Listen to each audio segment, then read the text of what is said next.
Ratusan kepala keluarga Desa Gajah Mentah, Kecamatan Sungai Raya, Aceh Timur harus mengungsi dari desanya karena diusir paksa oleh PT Patrio Kamo yang mengelola perkebunan sawit di desa mereka. 300 kepala keluarga ini diklaim mendirikan rumah di lahan perusahaan sawit itu. Saat ini, 300 kepala keluarga warga Desa Gajah Mentah, Sungai Raya, Aceh Timur mengungsi di Desa Senebuk Muku, Kecamatan Idi Timo, Aceh Timur.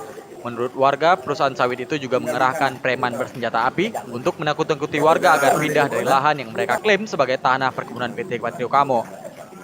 Saya dipukul sama orang nggak dikenal.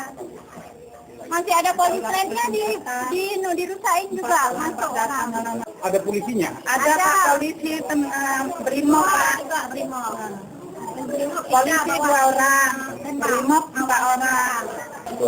Pak Kapolda Aceh, Brigjen Polisi Endang Sanjaya, didampingi Bupati Aceh Timur Hasbala M. Taib, berkunjung ke kamp pengungsian warga Gajah Mentah di Desa Senebuk Muku, Kecamatan Idi Timo, Aceh Timur.